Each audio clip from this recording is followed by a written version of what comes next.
arc-en-ciel et iris vous donnent le sourire.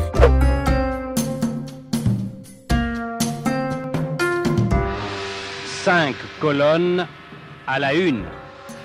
Pour 5 colonnes à la une, c'est le 5e lieu qui est invité cette semaine, ça tombe bien, avec Camille Dominici, responsable de la boutique culture, et Edith Loton, responsable du département architecture et patrimoine du 5e lieu. Le 5e lieu, on en parle aujourd'hui tout particulièrement en se concentrant sur le bâtiment qui se trouve juste à côté de la cathédrale.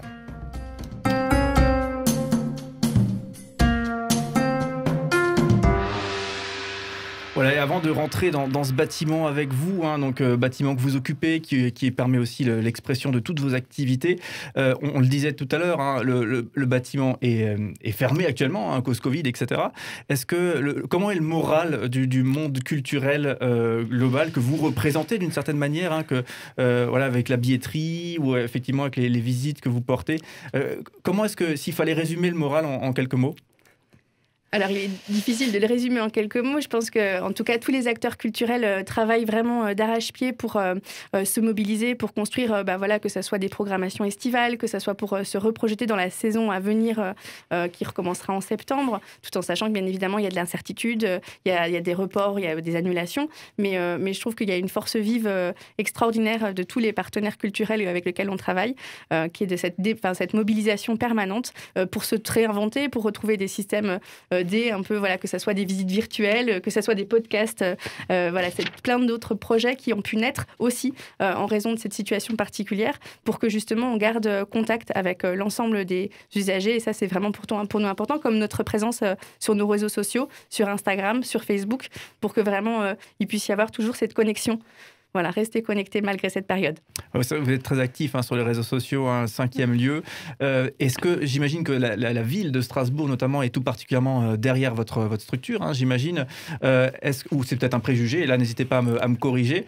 Est-ce que ça va, il garde le moral finalement à investir dans la défense d'un lieu qui effectivement est fermé ? Oui, alors on est un équipement municipal, strictement municipal, et effectivement la ville a investi pour le créer, et la ville nous soutient pleinement dans nos activités qui sont des activités transitoires et nous encourage dans nos belles espérances en un futur meilleur. Oui, là, tous les doigts sont croisés. Du coup, pour vous questionner aujourd'hui, toute cette semaine, c'est Julia qui est avec nous, Julia de l'émission Colombage. Et donc, vous avez pu construire plusieurs émissions avec Julia, d'où effectivement cette belle rencontre pour toute cette semaine. Julia, on plonge dans ce bâtiment, maintenant à côté de la cathédrale. Exactement, donc c'est un énorme plaisir de vous retrouver aujourd'hui. Alors, effectivement, on parle du 5e lieu, donc, qui est un lieu principalement ouvert aux curieux pour découvrir ou redécouvrir la vie de Strasbourg et de son patrimoine. Et donc, pour parler plus en détail de la structure, alors, vous avez différentes sortes de services. Par exemple, au rez-de-chaussée, on a la boutique culture, sur laquelle vous pourrez revenir un petit peu plus en détail. Et au premier étage, on a une salle d'exposition, entre autres choses, donc... Qui veut se lancer pour discuter ? On va faire par ordre d'arrivée. Quand une personne effectivement rentre dans les locaux, il est accueilli, quand on est ouvert, bien évidemment, par l'équipe de la boutique culture, donc l'équipe du 5e lieu qui accueille, qui renseigne, qui essaye de comprendre quel est le besoin et pourquoi l'usager a passé les portes du 5e lieu, qu'est-ce qu'il vient chercher. Donc il y a vraiment aussi là important de mettre la notion de relation, de la relation de personne à personne pour comprendre s'il cherche de la documentation, un renseignement, s'il veut pouvoir effectivement avoir de la documentation. On parlait hier des parcours. Donc, s'il cherche effectivement à pouvoir avoir de la documentation avec lui, une billet culturel, un accès pour nos visites des rendez-vous du 5e lieu. Donc, ou une explication sur l'exposition qui est gratuite et libre d'accès à l'étage. Donc, on essaye de le renseigner au maximum pour qu'il reparte content et de l'encourager effectivement à pouvoir monter les étages et aller découvrir l'exposition Un voyage à Strasbourg. Donc, voilà l'offre qui peut se retrouver au niveau de la boutique culture avec vraiment comme point important à souligner, c'est le conseil et l'échange pour que le tout à chacun puisse trouver une réponse à ces questions. Un voyage à Strasbourg, c'est l'exposition. On peut voir un Vélop, c'est possible ? J'ai vu ça sur votre site. Alors ça, c'est Strasbourg en objet, c'est notre expo temporaire. D'accord. Mais dans l'expo permanente, vous pouvez voir un Vélop dans différentes images vidéo, puisque dans notre exposition, il y a beaucoup de vidéos qui montrent la ville et qui essaient de montrer la ville vivante avec ses différentes activités, dont ses nombreux cyclistes. Oui. Et dans le mapping, on a effectivement les pistes cyclables qui se dessinent. Et on retrouve les pistes cyclables tout à qui se fait. dessinent dans le mapping. Donc l'exposition, elle est conçue pour donner les clés pour comprendre son environnement urbain ou pour comprendre la ville si on vient la découvrir, avec à la fois des points de repère historiques, mais surtout des explications sur les éléments de patrimoine qui soient exceptionnels, comme le patrimoine de la cathédrale, ou plus de l'ordre du quotidien, quand on est dans son environnement de quartier.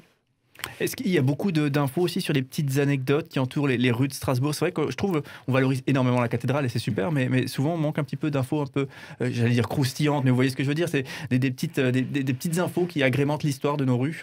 Alors, il y a des petites infos qui agrémentent l'histoire de nos rues, en effet, pas tant sur les noms de rues, mais par exemple, quand on parle du camp romain, on rappelle que quand on est en centre-ville, au croisement de la rue des Hallebardes et de la rue du Nôme, et on est en plein cœur de ce qu'était le camp romain, et on peut s'imaginer dans la peau d'un légionnaire arpentant ces rues. Oui, un grand classique, hein, la peau du légionnaire. Donc, effectivement, vos visites virtuelles, elles sont virtuelles, c'est dans le nom. Mais pour les œuvres que vous exposez sur place, comment vous les préservez aujourd'hui dans le contexte actuel? Alors, on a très peu d'œuvres originales au 5e lieu. Le 5e lieu, c'est des différents dispositifs de médiation. On a des maquettes qui ont été conçues pour l'exposition, autant des maquettes de bâtiments que des maquettes de villes, des films, des dispositifs multimédia. Et puis actuellement, dans notre exposition temporaire Strasbourg en objets, on a quelques collections. On a un Vélop, par exemple. Oui, je l'ai vu celui-là. Déjà qui nous a utilisé. été précieusement confié par Vélop. On a également des objets issus de collections particulières, comme l'écharpe du Racing Club de Strasbourg, ou encore un moule à Kougloff, ou différents ouvrages. On en prend soin du mieux qu'on peut, c'est-à-dire qu'on les dépoussière régulièrement. Et puis elles attendent de pouvoir être admirées prochainement. Et elles vivent avec la visite virtuelle sur laquelle effectivement on peut, mais elles vivent aussi avec des petits posts sur Instagram. Par exemple, toute l'équipe du 5e lieu a joué le jeu en ramenant chacun son objet un peu totem pour illustrer #Strasbourg en objet. Oui. Et puis expliquer aussi pourquoi ça a été important de choisir cet objet-là. Et en fait, ça nous permet à tous de se rendre compte à quel point Strasbourg, qu'on soit strasbourgeois depuis longtemps ou qu'on vienne juste strasbourgeois depuis peu, qu'est-ce que ça signifie pour soi. Marion, une de nos collaboratrices, effectivement, indiquait que pour elle, le moule à Kougloff, c'était tout le lien avec la gastronomie. Et que c'était important, elle, dans sa découverte de Strasbourg, toute cette facette gastronomique-là. Moi, par exemple, c'était le casque à vélo, parce qu'effectivement, je suis une cycliste. J'ai découvert grâce au mapping qu'on avait 600 km de pistes cyclables. J'ai envie de vous dire que ça en fait du chemin à parcourir. Donc, voilà, en fait, ça nous permet aussi de se rendre compte que Strasbourg, ça vit à travers nos petits gestes quotidiens, nos objets quotidiens. C'est aussi comme ça qu'on se raccroche à notre ville. Et Edith, si je ne me trompe pas, c'était les cartes. Moi, c'était la carte, ouais. Parce que j'aime beaucoup les cartes et je suis arrivée à Strasbourg pour la première fois en 2008 et ouais, j'ai acheté une carte et elle m'a accompagnée. La carte de Strasbourg. Tel un petit... Oui. D'accord. Non, mais c'est bien. Elle est magnifique. Elle est sublime. J'aime l'admirer autant aux arrêts de tramway qu'avoir cette belle carte à la maison et rêver à des aventures. Et justement, j'avais une petite question en aparté, puisque certes, ça c'est votre boulot, et vous, effectivement, en ce moment, vous redoublez d'efforts pour faire vivre ce rayonnement du patrimoine strasbourgeois, notamment architectural, sur les réseaux sociaux, mais c'est en vrai, voilà. Mais personnellement, est-ce qu'il faut une fibre particulière? Qu'est-ce qui vous fait vibrer finalement dans ce travail que vous menez par rapport au bâtiment, justement, que vous défendez? Ce qui me fait vibrer, c'est tous ces rapports qu'on a à l'environnement urbain, c'est en parler, c'est échanger. Et le patrimoine, c'est pas que des vieilles pierres toutes figées, c'est aussi l'occasion d'y faire des rencontres. Et si on se projette autant sur la cathédrale que sur la gare, c'est des lieux de patrimoine, mais c'est aussi des lieux de vie. Et c'est ça que j'aime dans cette dimension de valorisation du patrimoine. C'est de penser qu'on est dans la ville d'aujourd'hui, que c'est des éléments de patrimoine, mais qui font partie de la ville actuelle. Et pour moi, je pense qu'effectivement, alors je ne sais pas si c'est une fibre, mais je pense sincèrement qu'on est tous ambassadeurs de notre ville, en fait. Même par des petites actions, même parce qu'on aime une salle de spectacle, on aime aller à laiterie, on aime pouvoir partager et participer. Et en fait, on se rend compte parfois que quand on discute avec ses amis ou sa famille qui ne sont pas forcément strasbourgeois, qu'est-ce qui fait qu'on aime cette ville, pourquoi on n'a pas envie de la quitter? Et c'est tous ces petits moments d'échange où on se rend compte que cette ville, on a envie de la connaître, on a envie de la comprendre et on a envie de la faire aimer. Et pour avoir envie de la comprendre et de la connaître, c'est important d'avoir un lieu. Et nous, le 5e lieu, c'est cette vocation-là qu'on a. Et donc, c'est pour ça que je pense que je pense que qui que ce soit qui serait aux manettes aurait la même envie, en fait. Elle est pas, c'est pas un job. C'est vraiment ce sentiment qu'on a une chance incroyable d'avoir une ville qui est la nôtre et on a une chance incroyable de la faire comprendre à tout le monde, c'est-à-dire à des petits scolaires, à des gens de passage, à des gens qui sont là depuis des années et qui sont hyper fiers de montrer ce qu'ils comprennent et ce qu'ils connaissent et qui se rappellent de leur quartier, des photos archives, de où est-ce qu'ils ont pu, eux, connaître comment c'était avant et de se projeter aussi sur des programmes et sur des projets urbains et de développement urbain de demain. Et je trouve que c'est très important pour le chacun, en fait, de savoir où est-ce qu'on est pour bien comprendre comment on vit nos villes d'aujourd'hui. C'est vrai que je trouve que Strasbourg a un très bon écho. Hein. Les gens qui viennent à Strasbourg pour des études ou autre, souvent, effectivement, ont un très bon sentiment sur Strasbourg. Ils aiment beaucoup, ils veulent y rester parfois. Ce côté ville, grande ville, mais en même temps, dimension humaine et convivialité. Généralement, j'ai des très bons échos sur Strasbourg. Donc et vous en aurez encore mieux, parce que maintenant, vous pourrez dire qu'ils vont vers 5e lieu comme porte d'entrée. Vous allez encore avoir de meilleurs échos. Mais c'est vrai qu'elle est très bien classée dans les palmarès d'attractivité, parce que c'est aussi une ville où les conditions de vie sont très agréables. Oui, on se plaint pas, effectivement. Donc, Julia, peut-être encore une ou deux questions pour le 5e lieu pour aujourd'hui. Et merci Cédric. Alors, qui se cache derrière le 5e lieu ? Donc, on vous accueille toutes les deux aujourd'hui, mais au niveau de l'équipe ? Alors, on est une équipe de 7 permanents qui se répartissent en 3 agents d'accueil et... 8 permanents. On dira pas qui a été dit. On a bientôt... Non, en fait, bientôt un 8e. On a bientôt un 8e et qui n'est pas encore là. Donc, 3 agents d'accueil et 5 personnes qui sont dans l'équipe plus administrative, programmation, gestion d'équipement. Donc, Camille, moi-même, Marion qui est médiatrice et assistante de communication, Marie-Séverine qui est chargée de la médiation et des publics et notre agent mystère. Et nous, du coup, à la Boutique Culture, il y a 3 agents d'accueil qui sont là quotidiennement quand on est ouvert pour vous accueillir. Donc Damien, Marie-Julie et Anne. Et on a une équipe de vacataires qui vient effectivement aussi nous aider pour que la plage ouverte, comme je rappelais tout à l'heure, hier, de 11h à 19h et le dimanche, de 11h à 17h, puisse être ouverte et avec une qualité d'accueil, avec toujours quelqu'un pour vous répondre. Donc c'est pour ça que l'équipe est aussi importante. C'est vrai ouvert le dimanche, là, pour le coup, c'est plutôt appréciable. Parce que ça, j'imagine ouvert jusqu'à 19h, déjà, c'est quand même aussi appréciable. Parce que ça veut dire que voilà, dans un temps normal, quand on est un peu en sortant de travail, on a envie de pouvoir chercher de la documentation ou encore prendre une petite place de billet ou faire un cadeau, tout simplement. C'est parfois aussi appréciable. Entre midi et 2, c'est aussi appréciable parce que les gens font leur pause méridienne et parfois sont au centre-ville. Le samedi, bien évidemment, le dimanche. Donc, on a essayé de réfléchir à des plages ouvertes assez conséquentes pour pouvoir justement accueillir pour 1 heure, comme pour 5 minutes, tout le monde. Là, chapeau tiré, là, je trouve, pour la petite réflexion sur les horaires. Mais bravo.